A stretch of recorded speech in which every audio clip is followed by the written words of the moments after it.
Você que acompanha o canal já notou que sempre aos domingos às 10h30 da manhã nós trazemos um vídeo contando a história de um ou dois navios, algo pontual, localizado no espaço e tempo.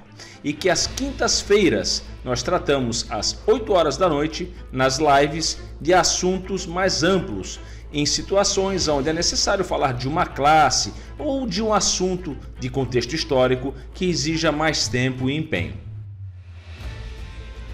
E no vídeo de hoje eu vou fazer um pouquinho diferente. Não vou falar de um navio, vão ter vários navios nessa história, mas eu vou falar do nascimento do nosso país como nação independente, primeiramente como império, lá em 1822, e como essa história se funde com o nascimento da nossa invicta esquadra, a nossa atual Marinha do Brasil. Vamos lá conferir?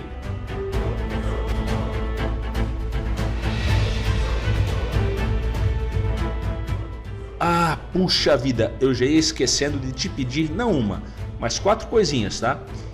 Compartilhe o canal, se inscreva, deixe o seu like e ativa o sininho para ser notificado toda vez que um vídeo novinho surge por aqui, ou aos domingos às 10h30 da manhã, ou das lives das quintas-feiras, como eu já falei, às 8 da noite. Valeu!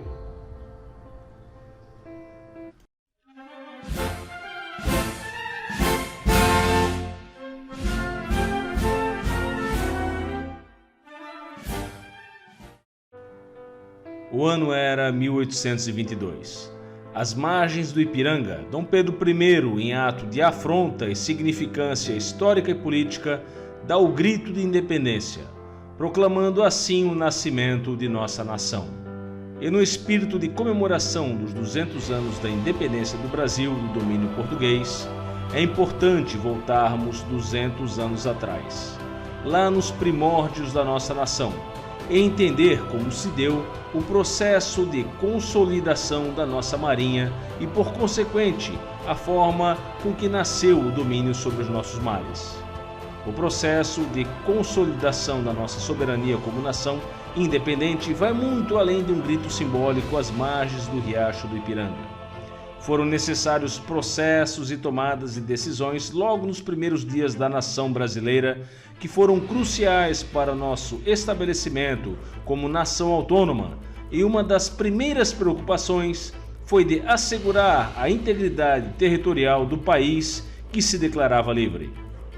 Ainda como território de Portugal, éramos a mais importante colônia daquela coroa, fornecedores de riquezas e bens de primeiras necessidades.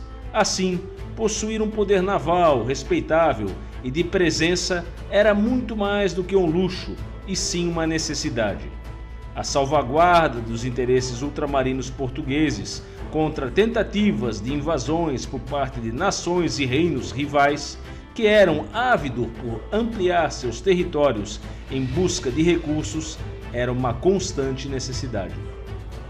O estremecimento das relações entre Lisboa e o Brasil, que já ocorria desde o denominado Reino Unido de Portugal, Brasil e Algarves, fez com que José de Bonifácio de Andrade e Silva, então ministro da Secretaria de Estado do Interior e dos Negócios Estrangeiros do governo do príncipe regente Dom Pedro de Alcântara, percebesse que a independência de todo o território do Brasil somente seria viável desde que houvesse o domínio dos mares.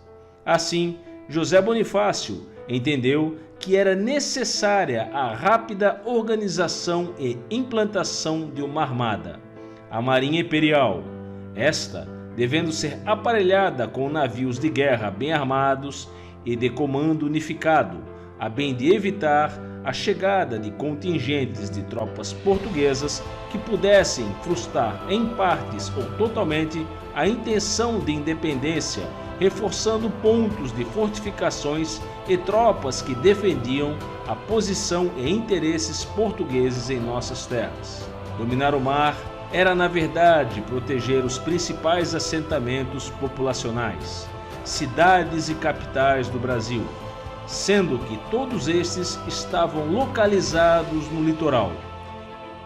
E como nesse tempo a rede de estradas e transportes terrestres era muito precária e não interligavam todas as localidades da jovem nação, o mar era a única forma de assegurar a soberania em forma de presença em todos os pontos do país. A bem de iniciar a rápida implantação da nossa Marinha Imperial, uma das primeiras ações de Pedro I foi a nomeação de um brasileiro nato para assumir o cargo de ministro da Marinha, ou seja, o comando seria exercido por um brasileiro de fato. Dessa forma, o então capitão de mar e guerra Luiz da Cunha Moreira, o Visconde de Cabo Frio, recebeu tal missão.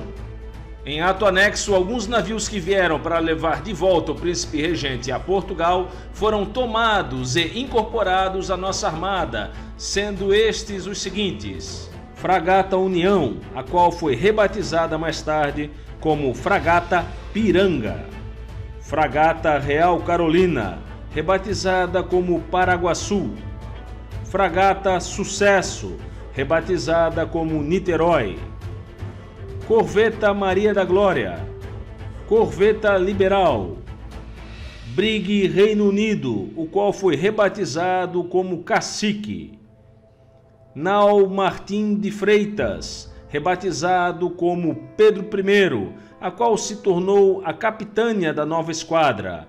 Era o navio mais poderoso da esquadra portuguesa, e o hasteamento do pavilhão nacional brasileiro em seu mastro teve uma significância em graus elevados, ferindo em muito o orgulho português. Algumas dessas embarcações foram deixadas para trás pelos portugueses, pois apresentavam mau estado de conservação. No que o Arsenal de Marinha da Corte, o atual Arsenal de Marinha do Rio de Janeiro, teve papel fundamental na recuperação e na realização de reparos nessas embarcações, as devolvendo em condições operativas e de excelência à Armada. O governo, que recém se instalava, adquiriu ainda os navios tipo Briggs, Maipu, qual foi rebatizado como Caboclo, e Nightingale, rebatizado como Guarani. Como no primeiro momento existiam poucos brasileiros natos aptos às funções às quais a recém-criada esquadra demandava, e o emprego de portugueses no meio do contingente da Armada implicava em riscos de amotinamentos ou mesmo de insucesso nas batalhas que viriam, aonde o confronto portugueses contra portugueses iria acontecer sem dúvida, a solução foi a contratação de estrangeiros qualificados para suprir os quadros da Armada, dentre os quais a maioria era de britânicos, mão de obra esta que se tornou abundante devido ao fim recente dos conflitos contemporâneos à época travados contra a França de Napoleão Bonaparte. O alistamento de marinheiros estrangeiros para guarnecer os navios da Marinha Imperial Brasileira foi realizado na Europa, tendo como executor o general Francisco Felisberto Caldeira Brant Pontes de Oliveira Horta, o Marquês de Barbacena. No mês de março do ano de 1823, se juntou à esquadra brasileira um veterano de guerra inglês, que teve papel decisivo na independência chilena, o Lord Thomas Cochrane, vindo a se tornar comandante em chefe da esquadra brasileira, recebendo o título de primeiro almirante. Ao contrário do que o senso comum nos faz crer, a independência brasileira se fez com pólvora, sangue e luta. Ocorreu então a Guerra da Independência. Existiam pontos de resistência portuguesa em vários locais do litoral brasileiro. Todavia, a resistência portuguesa na cidade de Salvador, na Bahia, possuía uma grande concentração de tropas lusitanas, apoiadas por uma forte força naval. Porém, as forças brasileiras, sob o comando do general Pierre Labatut, realizaram um cerco à cidade por terra, tendo sido apoiadas por mar pelo patrão-mor, segundo-tenente João Francisco de Oliveira Botas, o qual estava baseado na ilha de Itaparica e comandava uma flotilha que atacava as embarcações que abasteciam Salvador. Essa estratégia foi fundamental para o êxito do isolamento daquela capital. No dia 1º de abril de 1823, o primeiro-almirante Thomas Cochrane, a bordo da nau Pedro I, suspendeu da Baía de Guanabara com destino a Salvador, vindo a engajar combate com a esquadra portuguesa comandada pelo chefe de divisão João Félix Pereira de Campos, no dia 4 de maio de 1823. Nessa ocasião, foi dada a primeira ordem de recuar da história da esquadra brasileira.